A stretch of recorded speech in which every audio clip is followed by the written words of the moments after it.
Hey everybody, Tim Charron here. I wanted to do a podcast about revenge success, and this is my concept. I did a podcast with Chris Robley he's a singer, songwriter, and poet, and he also works with CD Baby, and we went over this quite a bit, and it was a great conversation. So I just wanted to put it on my podcast and let you guys know what it is. I mean, it might be a little strong for people, but I think it's it's very important because number one, we're all going to have people that doubt us and have haters, no matter what we're doing. If we're trying to hide in the back of the room and not let anyone know that we're there, we're going to have haters. If we're trying to be out there on a stage performing and putting our music out, we're always going to have people that don't like it. It's just a numbers game. Um, Now, and having said that, as you're climbing the ladder of success in the music business, um, you're gonna run into tons of rejection, and you're gonna run into people that, let's just be clear, that do you wrong. Trying to keep the language very clean.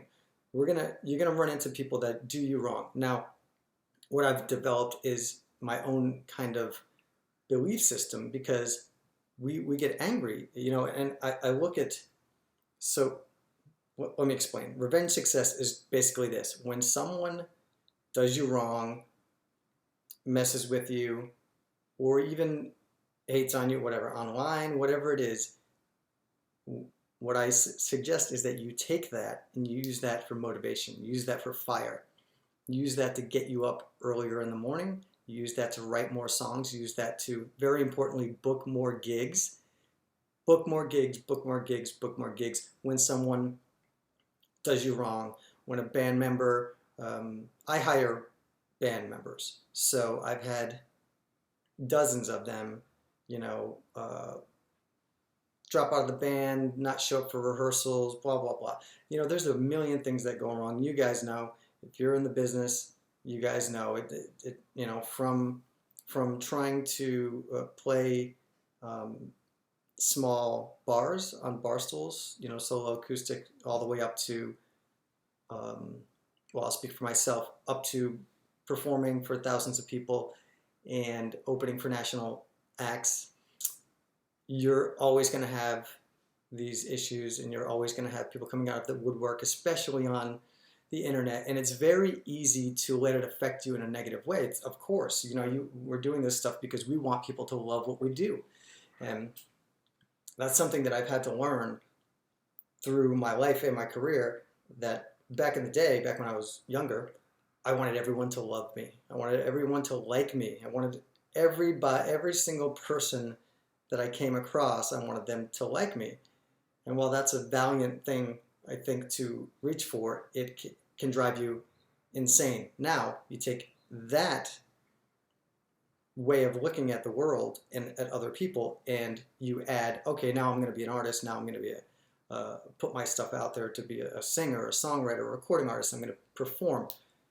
Wow, that's a recipe for disaster. So I took it upon myself to look at it flip it around.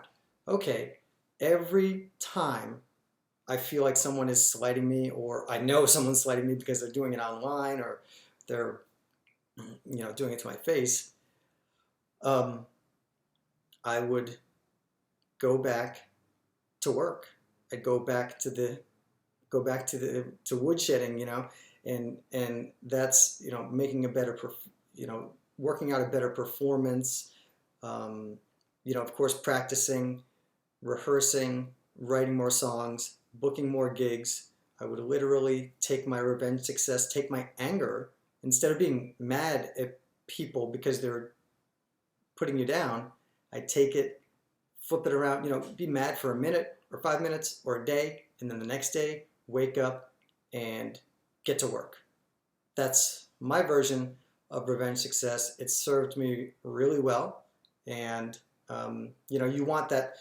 I think that you want the carrot and the stick when it comes to motivation. You want the vision of what you're going for, your goals, You want to look forward to that and say, that's what I want to do. You know, write them down, always have them in front of you, always have them in your mind. Or, you know, I want to be playing, you know, depending on where you are in your career, you know, I want to be playing bars.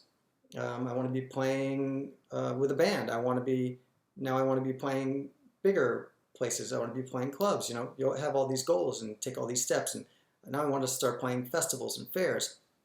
I want to start opening for national acts, stuff like that.